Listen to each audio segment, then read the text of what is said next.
माजी अध्यक्षा रुपाली चाकणकर यांनी प्रेस घेऊन आज सांगितलं, दिल्ली हायकोर्टामध्ये 10 जुलैला मी नोटिसा पाठवलेल्या आहेत आणि आशा मिरगेताई, रुपाली ठोंबरे, त्याच्यानंतर सुषमाताई अंधारे, त्याच्यानंतर अंजलीताई दमान्या यांना हजारो व्हायच्या नोटिसा दिलेल्या. चाकणकर बाई, तुम्हाला कायद्याने अधिकार दिलाय, तुम्ही काहीही याचिका केस दाखल करू शकता. तुम्ही दिल्ली कोर्टामध्ये ती दाखल केली, त्याच्या नोटिसा आम्हाला आल्या, स्वीकारल्या आम्ही नोटिसा आणि त्याची पोस्ट 24 जूनला तुम्ही माझ्या पेजवर बघू शकता. मुळामध्ये तुम्ही दिल्ली कोर्टात दाखल केलं म्हणजे तुम्ही निर्दोष आहात, तुम्ही पुरावे दिलेत की तुम्ही निर्दोषीचे आहेत, अशी दिशाभूल नका करू.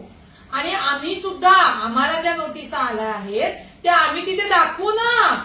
आम्ही तिथं काय बोललोय काय नाहीये याची हेअरिंग होणार, याची केस चालणार. त्याच्यानंतर मी स्वतः वकील असल्यामुळे मी तिथे हजरच राहणार आहे. आणि तुमच्या माहितीसाठी सांगते, तुम्ही आशाताई मिरगे असतील, सुषमाताई अंधारे असतील, अंजलीताई असतील आणि ज्या काही 27 मीडियाच्या लोकांना तुम्ही जी काही कोर्टात याचिका दाखल केली आहे ती तुम्ही महाराष्ट्रात सुद्धा करू शकत होता. परंतु हा लिगल जो काही तुम्ही लपाछपीचा लपंडावचा तुमचा जो डाव आहे तो येणाऱ्या काळात मी समोर करेलच. कारण का जसा कायदेशीर हक्क तुम्हाला आहे तसा आम्हालाही कायदेशीर हक्क आहे. तुमची याचिका दिल्ली कोर्टाने फक्त दाखल करून घेतलेली आहे आणि साहजिकच आहे, एखाद्याची याचिका दाखल केल्यानंतर त्याच्या ज्या विरोधातली लोक आहेत त्यांना कोर्ट नोटीस पाठवतं. याच्यामुळे आम्हाला नोटीस पाठवून तुम्ही निर्दोष आहात हा जो काही तुम्ही गैरसमज पसरवत आहात, कृपया पसरू नका.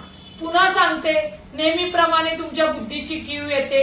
तुम्ही जी दहशत करायला जाता की मी चॅनलला केलेलं आहे, चॅनलचं ज्युडिशिक्शन हे महाराष्ट्र आहे किंवा पुणे असेल किंवा मुंबई असेल, त्यांचं जे ज्युडिशिक्शन आहे, घडलेला बंधुबाबा खरात प्रकार हा इथे घडलेला आहे, तरीही तुम्ही जाणीवपूर्वक कायद्यामध्ये बसत नसताना सुद्धा जी काही याचिका दाखल केली आहे, असो आम्ही त्याला उत्तर देऊ, परंतु तिथे हजरी राहू.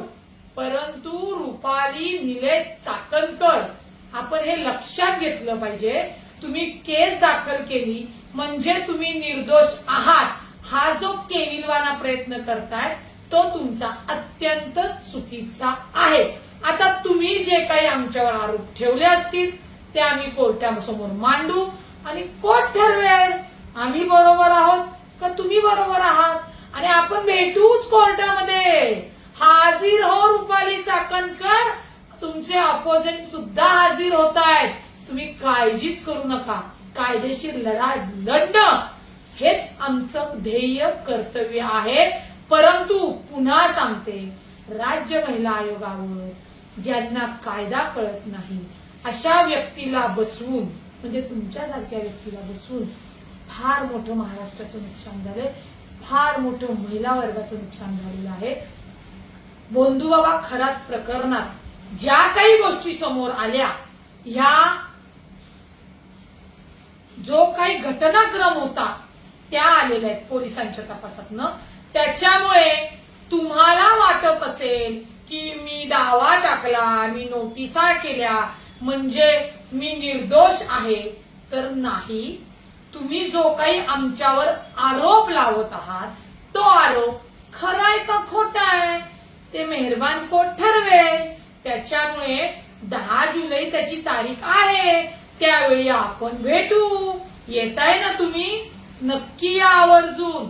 महाराष्ट्रातल्या बंधुबाबा खरातचं प्रकरण आपण दिल्ली कोर्टात न करू. आणि नशीब मी तुम्हाला सांगितलं की तुम्ही आम्हाला अमेरिकेतनं डोनाल्ड ट्रम्पकडनं नोटीस नाही पाठवली. तुम्ही तिथे जरी आम्हाला बोलवलं असतं, तिथे जरी केस दाखल केली असती, तरी आम्ही अमेरिकेत तिथे तुमच्या कायदेशीर लढा लढायला निश्चित आलो असतो आणि येऊ. पुन्हा सांगते, तुमच्या सोबतची लढाई ही कायदेशीर आहे, ही आम्ही लढणार आणि आम्ही जिंकणार.